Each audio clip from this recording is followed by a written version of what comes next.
Hello hi ನಮಸ್ಕಾರ, welcome to food media traveller. ನಾನು ಶರತ್ ಕುಮಾರ್. ಸ್ನೇಹಿತರೆ, ಇನ್ನು ನವರಾತ್ರಿ, ದೀಪಾವಳಿ ಅಂತ ಹೇಳಿ ಸಾಲು ಸಾಲು ಹಬ್ಬಗಳು ಬರ್ತಾ ಇದೆ. ಈ ಹಬ್ಬದ ಹರಿದಿನ ಬಂತು ಅಂತಂದರೆ ನಾವು ಪ್ರತಿಯೊಬ್ಬರು ಮನೆಯಲ್ಲಿ ಮಾಡುವಂಥದ್ದು ಈ ಸಿಹಿ ತಿನಿಸುಗಳನ್ನು. ಇದರಲ್ಲಿ ಹಲ್ವಾ ಇರುತ್ತೆ, ಕಜ್ಜಾಯ ಇರುತ್ತೆ, ಇದೇ ರೀತಿ ಬೇರೆ ಬೇರೆ ಸಿಹಿ ತಿನಿಸುಗಳನ್ನು ನಾವು ಮಾಡ್ತೀವಿ. ಮಕ್ಕಳಿಗೂ ಸಹ ಸಿಹಿ ತಿನಿಸು ತುಂಬಾ ಇಷ್ಟ. ಈಗ ಹೇಗೂ ನವರಾತ್ರಿ ಬರ್ತಾ ಇದೆ.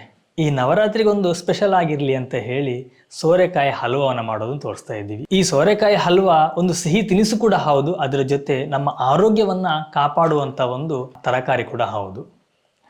ಈ ಸೋರೆಕಾಯಿ ತಿನ್ನೋದ್ರಿಂದ ನಮ್ಮ ದೇಹಕ್ಕೆ ಅನೇಕ ಆರೋಗ್ಯ ಲಾಭಗಳಿವೆ. ಇದರ ಜೊತೆಗೆ ಬಾಯಿ ಕೂಡ ಸಿಹಿಯಾಗುತ್ತೆ. ಇವತ್ತಿನ ಸೋರೆಕಾಯಿ ಹಲ್ವಾ ಮಾಡೋದು ಹೇಗೆ ಅಂತ ನೋಡೋದಕ್ಕಿಂತ ಮುಂಚೆ ನೀವು ನಮ್ಮ ಚಾನಲ್ಗೆ ಹೊಸಬರಾಗಿದ್ದರೆ ಇವಾಗಲೇ ಸಬ್ಸ್ಕ್ರೈಬ್ ಮಾಡ್ಕೊಳ್ಳಿ. ಹಾಗೆ ಪಕ್ಕದ ಬೆಲ್ ಐಕನ್ನ ಕ್ಲಿಕ್ ಮಾಡಿ ಆಲ್ ಆಪ್ಷನ್ನ ಸೆಲೆಕ್ಟ್ ಮಾಡ್ಕೊಳ್ಳಿ. ನಮ್ಮ ಇದೇ ರೀತಿಯ ಪ್ರತಿಯೊಂದು ವಿಡಿಯೋಗಳ ನೋಟಿಫಿಕೇಶನ್ ಪಡಿಬೋದು. ವಿಡಿಯೋ ಮಿಸ್ ಮಾಡಿದ್ರೆ ಮೊಟ್ಟ ಮೊದಲು ನೀವು ನೋಡಬಹುದು. ಸ್ನೇಹಿತರೆ, ಹಲ್ವಾ ಅಂದರೆ ಯಾರಿಗಿಷ್ಟ ಇಲ್ಲ ಹೇಳಿ? ಮಕ್ಕಳಿಂದ ವಯಸ್ಸಾದವರು ಪ್ರತಿಯೊಬ್ಬರು ಸಿಹಿಯಾದಂಥ ಹಲ್ವಾವನ್ನು ತಿನ್ನಬೇಕು ಅಂತೇಳಿ ಆಸೆ ಪಡ್ತಾರೆ. ನಾವು ಅಂಗಡಿಗಳಿಂದ ಹಲ್ವಾವನ್ನು ತಂದು ತಿನ್ನೋದಕ್ಕಿಂತ ಮನೆಯಲ್ಲಿ ತುಂಬ ರುಚಿಯಾಗಿ ಶುಚಿಯಾಗಿ ಮಾಡಬಹುದು. ಇವತ್ತು ನಾವು ಸೋರೆಕಾಯಿ ಹಲ್ವಾ ಮಾಡೋದು ಹೇಗೆ ಅಂತೇಳಿ ತೋರಿಸ್ತೀವಿ. ಬನ್ನಿ ನಮ್ಮ ಇವತ್ತಿನ ಹಲ್ವಾ ಮಾಡೋದು ಹೇಗೆ ಅಂತೇಳಿ ನೋಡೋಣ. ಸ್ನೇಹಿತರೆ, ನಾವಿಲ್ಲಿ ಸೋರೆಕಾಯಿ ಹಲ್ವಾ ಮಾಡಲಿಕ್ಕೆ 1/4 ಕಪ್ನಷ್ಟು ಬೆಲ್ಲವನ್ನು ತಗೊಂಡಿದ್ದೇವೆ. ಇದಕ್ಕೀಗ ನಾವು ಸ್ವಲ್ಪ ನೀರನ್ನು ಹಾಕಿ ನಾವು ಬೆಲ್ಲವನ್ನು ನೀರು ಮಾಡ್ಕೊಳ್ಳೋಣ. ನಮಗೆ ಸ್ವಲ್ಪ ಸ್ವೀಟ್ ಕಡಿಮೆ ಬೇಕು, ಹಾಗಾಗಿ ನಾವು 1/4 ಕಪ್ನಷ್ಟು ಬೆಲ್ಲವನ್ನು ತಗೊಂಡಿದ್ದೇವೆ. ಒಂದು ವೇಳೆ ನಿಮಗೆ ಜಾಸ್ತಿ ಬೇಕು ಅಂತಂದರೆ ನೀವು ಜಾಸ್ತಿ ಬೆಲ್ಲವನ್ನು ಸಹ ತಗೋಬಹುದು. ಇದನ್ನೀಗ ನಾವು ಚೆನ್ನಾಗಿ ನೀರು ಮಾಡ್ಕೊಳ್ಳೋಣ, ಕ್ಲೀನಾಗಿ ನೀರಾಗಲಿ. ನಾವಿಲ್ಲಿ ಬೆಲ್ಲವನ್ನು ಯಾಕೆ ನೀರು ಮಾಡ್ತಿದ್ದೇವೆ? ನಾವು ನೇರವಾಗಿ ಸಹ ಬೆಲ್ಲವನ್ನು ಹಾಕ್ಬೋದಾಗಿತ್ತು, ಆದರೆ ನೀರು ಮಾಡ್ತಿರೋದು ಯಾಕಂತಂದರೆ ಬೆಲ್ಲದಲ್ಲಿ ಸ್ವಲ್ಪ ಕಸ ಎಲ್ಲ ಇರುತ್ತೆ, ಅದೆಲ್ಲ ಕ್ಲೀನಾಗಿ ಫಿಲ್ಟ್ರ್ ಆಗಲಿ ಅಂತ ಹೇಳಿ ಒಂದು. ಎರಡನೇದು ಬಂದು ಈ ಸಣ್ಣ ಸಣ್ಣ ಕಲ್ಲೆಲ್ಲ ಇರುತ್ತೆ ಬೆಲ್ಲದಲ್ಲಿ, ಅದೆಲ್ಲ ಕ್ಲೀನಾಗಿ ಫಿಲ್ಟ್ರ್ ಮಾಡಲಿಕ್ಕೆ ಈಸಿ ಆಗುತ್ತೆ. ನಾವು ಇಡೀ ಬೆಲ್ಲ ಹಾಕೋದ್ರಿಂದ ನಮಗೆ ಹಲ್ವಾ ಆದ ನಂತರ ನಮಗೆ ಬಾಯಿ ಸಿಗುತ್ತೆ, ಸ್ವಲ್ಪ ಕಿರಿಕಿರಿ ಅಂತ ಅನಿಸುತ್ತೆ, ಅಷ್ಟು ತಿನ್ನಲಿಕ್ಕೂ ಚೆನ್ನಾಗಿ ಅನಿಸಲ್ಲ. ಅದಕ್ಕೋಸ್ಕರವಾಗಿ ಈ ರೀತಿಯಾಗಿ ನೀರು ಮಾಡ್ಕೊಳ್ತಿದ್ದೇವೆ. ನೋಡಿ, ಸಂಪೂರ್ಣವಾಗಿ ಬೆಲ್ಲ ನೀರಾಗಿದೆ. ಈಗ ನಾವು ಇದನ್ನು ಫಿಲ್ಟ್ರ್ ಮಾಡ್ಕೊಳ್ಳೋಣ. ಒಂದು ಸ್ಟೈನರ್ ಇಟ್ಟು ಇದನ್ನು ನಾವು ಫಿಲ್ಟ್ರ್ ಮಾಡ್ತಿದ್ದೇವೆ.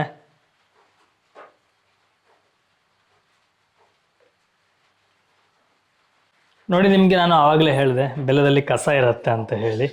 ನಾವು ಯೋಚನೆ ಮಾಡ್ತೀವಿ ಬೆಲ್ಲದಲ್ಲಿ ಏನು ಕಸ ಇರುತ್ತೆ ಅಂತೇಳಿ. ನೋಡಿ, ಇಷ್ಟು ಬೆಲ್ಲದಲ್ಲಿ ಕಸ ಇದೆ. ನೋಡಿ, ನೋಡ್ತಿರ್ಬೋದು, ಇದರಲ್ಲಿ ಕಲ್ಲು, ಮಣ್ಣು, ಹಾಗೆಯೇ ಕೆಲವೊಂದು ಈ ಗೋಣಿಯ ಹಗ್ಗ ಎಲ್ಲ ಇರುತ್ತೆ ಇದರಲ್ಲಿ ಸಣ್ಣ ಸಣ್ಣದಾಗಿ. ನಾವು ಹಲ್ವಾ ಮಾಡಲಿಕ್ಕೆ ಇನ್ನೊಂದು ಪಾತ್ರೆ ಇಟ್ಕೊಂಡಿದ್ದೇವೆ. ಇದಕ್ಕೆ ಸುಮಾರು 1/4 ಕಪ್ನಷ್ಟು ತುಪ್ಪವನ್ನು ಹಾಕೊಳ್ತಿದ್ದೇವೆ. ನಾವು ಆ್ಯಕ್ಚುಲಿ ಸ್ಪೂನ್ ಲೆಕ್ಕದಲ್ಲಿ ಹಾಕೊಳ್ತಿದ್ದೇವೆ, ನೀವು 1/4 ಕಪ್ನಷ್ಟು ತಗೊಳ್ಳಿ. ನೀವು ಸ್ಪೂನಲ್ಲಿ ಹಾಕ್ತೀರಿ ಅಂತಂದರೆ 5-6 ಸ್ಪೂನು ಟೀ ಸ್ಪೂನಲ್ಲಿ ತುಪ್ಪವನ್ನು ಹಾಕ್ಕೊಳ್ಳಿ. ನಾವಿಲ್ಲಿ ಸುಮಾರು 3 ಕಪ್ನಷ್ಟು ಸೋರೆಕಾಯನ್ನು ತುರಿದಿಟ್ಕೊಂಡಿದ್ದೇವೆ. ಕ್ಲೀನಾಗಿ ಸಿಪ್ಪೆ ತೆಗೆದು ತುರಿದಿಟ್ಕೊಳ್ಳಿ. ಆ್ಯಕ್ಚುಲಿ ನಾವು ಇಲ್ಲೇ ತುರಿಬೇಕು ಅಂದ್ಕೊಂಡ್ವಿ, ಜಾಗದ ಅಭಾವದಿಂದಾಗಿ ನಾವು ಮನೆಯಲ್ಲೇ ತುರಿದು ತಗೊಂಬಂದ್ವಿ. ಇದನ್ನೀಗ ನಾವು ತುಪ್ಪಕ್ಕೆ ಹಾಕೊಳ್ತಿದ್ದೇವೆ.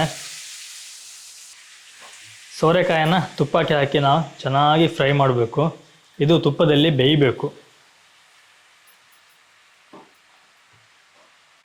ಇದಕ್ಕೆ ನಾವು ನೀರೇನು ಹಾಕಬೇಕಾಗಿಲ್ಲ, ಇದು ತುಪ್ಪದಲ್ಲಿ ಬೇಯುವಾಗಲೇ ಚೆನ್ನಾಗಿ ನೀರು ಬಿಡುತ್ತೆ. ಆ ನೀರೇ ನಮಗೆ ಸಾಕಾಗುತ್ತೆ. ಈಗ ನಾವು ಗ್ಯಾಸನ್ನು ಹೈ ಫ್ಲೇಮಲ್ಲಿ ಇಟ್ಟಿದ್ದೇವೆ. ಈಗ ಹೈ ಫ್ಲೇಮಲ್ಲಿಟ್ಟು ಚೆನ್ನಾಗಿ ಬೇಯಿಸ್ಕೊಳ್ಳೋಣ. ನಾವು ಇಷ್ಟೊತ್ತು ಗ್ಯಾಸನ್ನು ಮೀಡಿಯಮ್ ಫ್ಲೇಮಲ್ಲಿ ಇಟ್ಟಿದ್ವಿ. ನಾವು ಸುಮಾರು 15 ಸೆಕೆಂಡ್ಗಳ ಕಾಲ ಮಾತ್ರ ಹೈ ಫ್ಲೇಮಲ್ಲಿ ಇಟ್ಟಿರುವಂಥದ್ದು.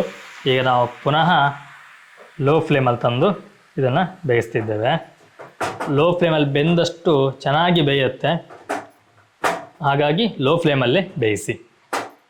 ಇದನ್ನೀಗ ನಾವು ಮುಚ್ಚಿ ಒಂದು ಸ್ವಲ್ಪ ಹೊತ್ತು ಬೇಯಿಸ್ಕೊಳ್ಳೋಣ. A few moments later. ಸ್ನೇಹಿತರೆ, ಈಗ ಸುಮಾರು 5 ನಿಮಿಷ ಆಯಿತು. ಇದನ್ನು ಓಪನ್ ಮಾಡಿ ಬೆಂದಿದೆ ಅಂತ ಹೇಳಿ ನೋಡೋಣ. ಸಂಪೂರ್ಣವಾಗಿ ಬೇಯಲಿಲ್ಲ, ಆದರೆ ಸ್ವಲ್ಪ ನೀರು ಬಿಡ್ತಾ ಬಂದಿದೆ. ನೋಡಿ, ನೀವು ಇಲ್ಲಿ ನೋಡ್ಬೋದು, ನೀರು ಬಿಡ್ತಾ ಉಂಟು. ಈ ರೀತಿಯಾಗಿ ನೀರು ಬಿಡಬೇಕು.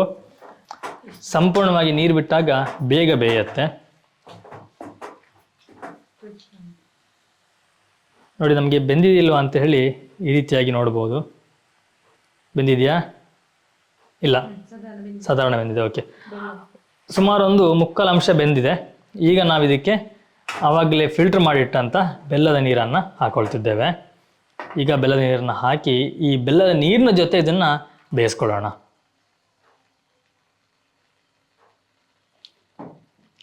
ಬೆಲ್ಲದ ನೀರನ್ನು ಹಾಕಿದ ಕೂಡಲೇ ಒಮ್ಮೆ ಸಂಪೂರ್ಣವಾಗಿ ಮಿಶ್ರಣ ಮಾಡಿಕೊಳ್ಳಿ.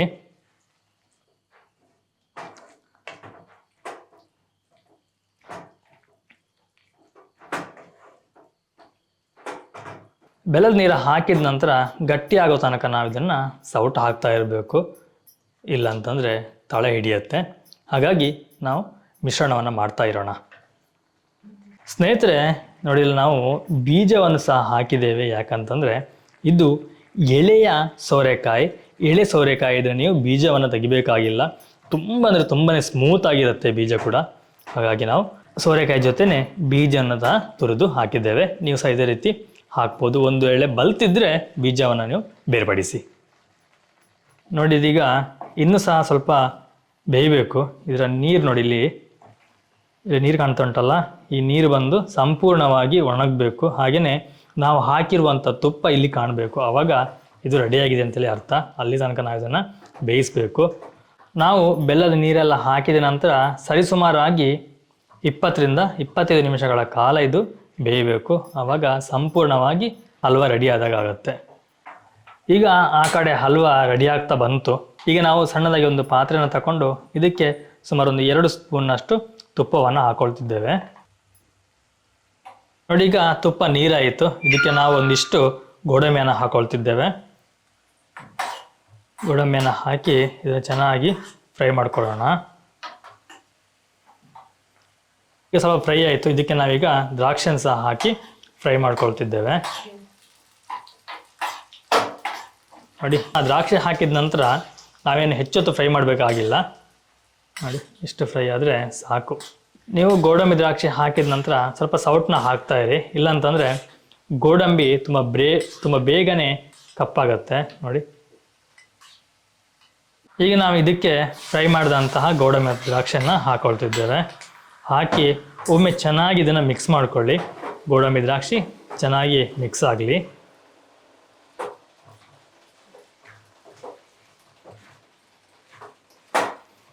ಇವಾಗಲೇ ಆ ಹಲ್ವಾದ ಸ್ಮೆಲ್ಲಿಗೆ ಹಾಗೆಯೇ ನೋಡುವಾಗ ಬಾಯಲ್ಲಿ ನೀರು ಬರುತ್ತೆ. ಇವಾಗಲೇ ತಿನ್ನೋಣ ಅಂತ ಅನಿಸುತ್ತೆ, ಅಷ್ಟು ಚೆನ್ನಾಗಿ ಬಂದಿದೆ ನೋಡಿ.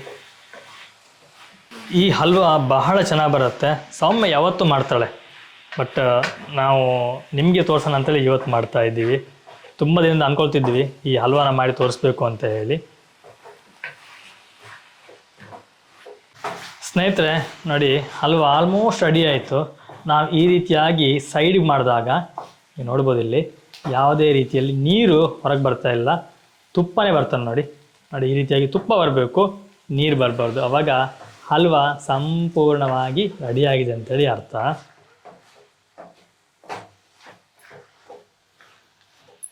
ನಿಮ್ಮಲ್ಲಿ ಎಷ್ಟು ಜನ ಈ ಹಲ್ವಾನ ತಿಂದಿದ್ದೀರಿ ಕಮೆಂಟಲ್ಲಿ ತಿಳಿಸಿ. ನಾವು ಪ್ರತಿಯೊಂದು ವಿಡಿಯೋದಲ್ಲಿ ಹೇಳ್ತೇವೆ ಕಮೆಂಟಲ್ಲಿ ತಿಳಿಸಿ ಅಂತೇಳಿ, ಬಟ್ ಕೆಲವರು ತಿಳಿಸ್ತಾರೆ, ಕೆಲವರು ತಿಳಿಸೋದಿಲ್ಲ. ದಯವಿಟ್ಟು ಒಂದು ಕಮೆಂಟ್ ಹಾಕಿ. ಈಗ ನಮ್ಮ ಹಲ್ವಾ ರೆಡಿ ಆಯಿತು. ಫೈನಲ್ ಆಗಿ ನಾವು ಏಲಕ್ಕಿಯ ಪುಡಿಯನ್ನು ಹಾಕ್ಕೊಳ್ತಿದ್ದೇವೆ. ಏಲಕ್ಕಿ ಪುಡಿಯನ್ನು ಹಾಕಿ ಒಂದು 5 ನಿಮಿಷಗಳ ಕಾಲ ಬಿಡೋಣ. ಈಗ ನಮ್ಮ ಹಲ್ವಾ ಸಂಪೂರ್ಣವಾಗಿ ರೆಡಿ. ಇನ್ನು ನಾವು ಇದರ ಸ್ವಾದವನ್ನು ಅನುಭವಿಸ್ಬೋದು. ಒಂದು 5 ನಿಮಿಷಗಳ ಕಾಲ ಮುಚ್ಚಿ ಇಟ್ಬಿಡೋಣ. ಏಲಕ್ಕಿಯ ಆ ಘಮ ಹಲ್ವಾ ಸಂಪೂರ್ಣವಾಗಿ ತಗೊಳುತ್ತೆ. ಸ್ನೇಹಿತರೆ, ನಮ್ಮ ಹಲ್ವಾ ರೆಡಿ ಆಯಿತು. ಈಗ ಇದನ್ನು ನಾವಿನ್ನು ಸರ್ವ್ ಮಾಡ್ಬೋದು. ಎಷ್ಟು ಚೆನ್ನಾಗಿ ಕಾಣ್ತಾ ಉಂಟು. ನಾವಿದಕ್ಕೀಗ ಡೆಕೋರೇಷನ್ ಆಗಿ ಒಂದು ಸ್ವಲ್ಪ ಗೋಡಂಬಿ ಮತ್ತು ದ್ರಾಕ್ಷಿಯನ್ನು ತೆಗೆದಿಟ್ಕೊಂಡಿದ್ವಿ. ಅದನ್ನು ಇದರ ಮೇಲೆ ಈ ರೀತಿ ಹಾಕಿಬಿಡೋಣ.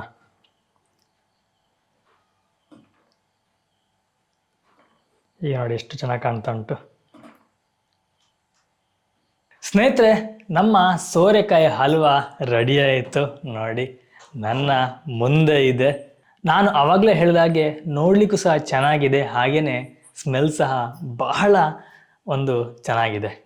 ಸ್ವಲ್ಪ ಟೇಸ್ಟ್ ಮಾಡ್ತೀನಿ, ರುಚಿ ಹೇಗಿದೆ ಅಂತೇಳಿ ನಿಮ್ಗೆ ಹೇಳ್ತೀನಿ. ನನಗೇನಿದು ಹೊಸ್ತಲ್ಲ, ನಾವು ಪ್ರತಿ ಸಲ ತಿಂತೀವಿ. ಆದರೆ ಇವತ್ತು ಮಾಡಿರೋದು ಹೇಗಿದೆ ಅಂತೇಳಿ ನಿಮ್ಗೆ ಹೇಳ್ತೀನಿ. ವಾಹ್, ತುಂಬ ಅಂದರೆ ತುಂಬಾ ಚೆನ್ನಾಗಿದೆ, ರುಚಿ ಚೆನ್ನಾಗಿದೆ. ಹಾಗೆಯೇ ಹಾಕಿರುವಂತಹ ಬೆಲ್ಲ ಕರೆಕ್ಟಾಗಿದೆ. ನಾವೇನು ಹೆಚ್ಚು ಸಿಹಿ ತಿನ್ನೋದಿಲ್ಲ, ನಮ್ಮದು ಮೀಡಿಯಮ್ ಸಿಹಿ. ಬಟ್ ನನಗೆ ಎಷ್ಟು ಸಿಹಿ ಬೇಕಿತ್ತು ಅಷ್ಟೇ ಸಿಹಿ ಇದೆ. ಒಂದು ವೇಳೆ ನೀವು ಸಿಹಿಯನ್ನು ತುಂಬ ಇಷ್ಟಪಡ್ತೀನಿ ಅಂತಂದರೆ ಸ್ವಲ್ಪ ಬೆಲ್ಲವನ್ನು ನೀವು ಜಾಸ್ತಿ ಮಾಡ್ಕೊಳ್ಳಿ. ಕೆಲವರಿಗೆ ಸೋರೆಕಾಯಿ ಇಷ್ಟ ಇರೋದಿಲ್ಲ, ಆದರೆ ಇದನ್ನ ತಿಂತ ಇರುವಾಗ ಸೋರೆಕಾಯಿನ ಮಾಡಿದ್ದು ಅಂತ ಯಾರ ಹತ್ರ ನೀವು ಹೇಳಿದ್ರು ಕೂಡ ಅವ್ರು ನಂಬೋದಿಲ್ಲ. ಅಷ್ಟೊಂದು ಚೆನ್ನಾಗಿರುತ್ತೆ ಸೋರೆಕಾಯ್ದು ಅಂಥೇಳಿ ಗೊತ್ತೇ ಆಗೋದಿಲ್ಲ. ಕೆಲವರ ಮನೆಯಲ್ಲಿ ಸಣ್ಣ ಮಕ್ಕಳು ತಿನ್ನೋದಿಲ್ಲ, ಅಂಥವರಿಗೆ ಈ ರೀತಿ ಹಲ್ವಾನ ಮಾಡಿಕೊಡಿ. ಖಂಡಿತವಾಗ್ಲೂ ಇನ್ನೊಮ್ಮೆ ಅದನ್ನು ಮಾಡಿಸ್ಕೊಂಡು ತಿಂತಾರೆ, ಅಷ್ಟೊಂದು ರುಚಿಯಾಗಿರುತ್ತೆ. ಇನ್ನು 2-3 ದಿನದಲ್ಲಿ ನವರಾತ್ರಿ ಶುರುವಾಗತ್ತೆ.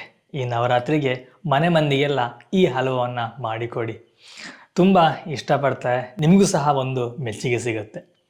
ಎನಿವೆ ಸ್ನೇಹಿತರೆ, ಇದಿಷ್ಟು ಇವತ್ತಿನ ಒಂದು ಸೋರೆಕಾಯಿ ಹಲ್ವಾದ ರೆಸಿಪಿಯಾಗಿತ್ತು.